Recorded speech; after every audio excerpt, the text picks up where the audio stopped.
Well, slightly larger than the continental United States, Brazil is fast emerging as a force in global trade.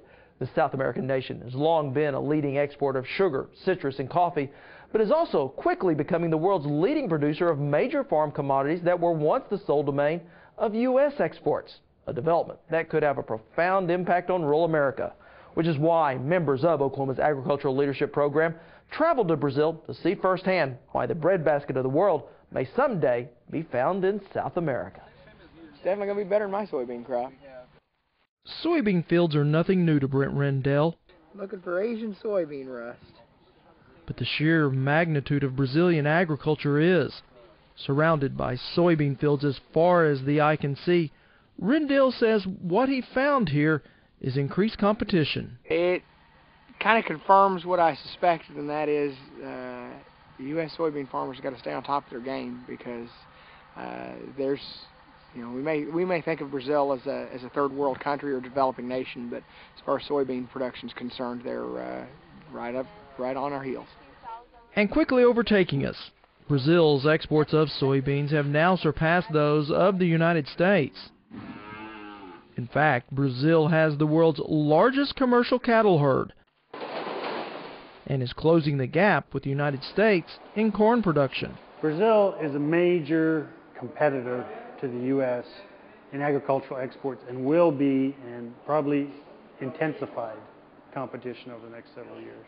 Oliver Flake is a U.S. Ag Attaché for the U.S. Embassy in Brazil, and says while big agriculture is still relatively new in Brazil, farmers here are catching up. They are very highly technical. I mean, you go to these expansion areas, and the producers there are really technically advanced and modernized to a level, I would say, very comparable to our farmers in Brazil. I think we have a big advantage. It may take 5 years, may take 20 years. Chris Ward grows cotton and soybeans in the Brazilian state of Mato Grosso, on the southern edge of the Amazonian rainforest. From New Zealand, Ward bought this land in 1984 for 430,000 bags of soybeans, common currency on the Brazilian frontier and cheap by American standards. You can't buy a farm with a bank loan here. Basically, you've got to buy it with capital you've accumulated, or make a private deal over a short period of time. But once bought, farms like Ward's can be wildly profitable. The U.S. Department of Agriculture calculates cotton farms here on average had profit margins in 2003 close to 60%, 35% in 2004, and a respectable 15% last year, despite record low world cotton prices, and still significantly higher than what can be made in the U.S. Farming in Brazil is basically you've got to have a lot of capital. No use starting off with a small farm. You know, the days of farms of, as we would say, a small farm, 1,000 acres are gone. I mean, we're talking today in soybeans, we're talking 4,000 to 5,000 acres, and if you talk about cotton, at least 2,000 to 3,000 acres. Yet expansion on the fertile plains of Brazil shows little sign of slowing down.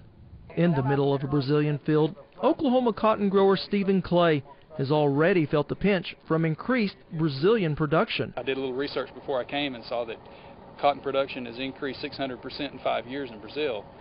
There's worlds of potential. But agriculture here in the heart of Brazil does face its own set of unique challenges. While production does seem almost unlimited, when it comes to infrastructure, like these dirt roads, those problems seem almost insurmountable. Right now, they may have to haul their soybeans as many as 1,200 miles to get it to a port. Darrell Ray is an ag economist that specializes in policy issues and says poor roads and the overall lack of infrastructure have kept Brazilian exports from dominating the world market. According to a USDA study, soybeans exported from Brazil to Europe are just 2% cheaper than those exported from America's heartland. This despite Brazil's decided advantage in land and labor costs. But that could quickly change. The governor of Mato Grosso has pledged to pave more than 1,500 miles of dirt roads this year, and with good reason. He's also the state's largest soybean producer. Brazil can bring as much acreage into production in the future, not what they've done so far, But in the future, they can bring as much acreage into production in the future as we currently have in production in the U.S. today. Growth large multinational agribusiness companies are gearing up to take advantage of. 3 international companies have formed a consortium to develop a network of roads and river channels to feed Mato Grosso grain into port terminals on the Amazon. To be totally frank with you, I think that the multinationals are going to be the ones that are going to benefit the most from globalization. They are looking for sourcing their products as cheap as possible, providing the inputs, and it doesn't really matter whether that's in the U.S., China, Ukraine, Brazil, Argentina. A move Brazilian officials are counting on.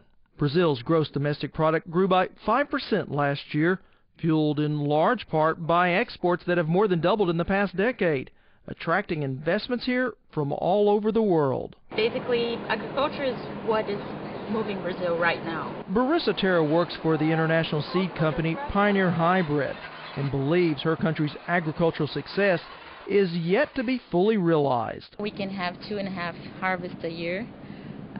We have good weather. We have 13% of all the water in the planet. We have fertile land. We have a lot of land to open, and we have technology. Which is also attracting human capital to the Brazilian countryside, transforming pioneer outpost towns like Cuiabá into sprawling metropolises of malls and money. And unlike in the U.S. and Western Europe, where the average age of farmers continues to grow older, in Brazil, young people are returning to the farm for the opportunity here. Oh no, the future for Brazil in the long term, I think, because we've got the tropical mass, we're reasonably organized. We've got a lot of young people coming into the farming sector who are being well educated. Yet, despite Brazil's almost limitless farming potential, members of Oklahoma's agricultural leadership class left here believing that while Brazil can certainly compete in global export markets, so can they. Just from the roadside, it's pretty impressive just to see this number of soybeans and worrisome. But once you start digging into the numbers, infrastructure, transportation costs, I'm less worried now than I was 2 weeks ago.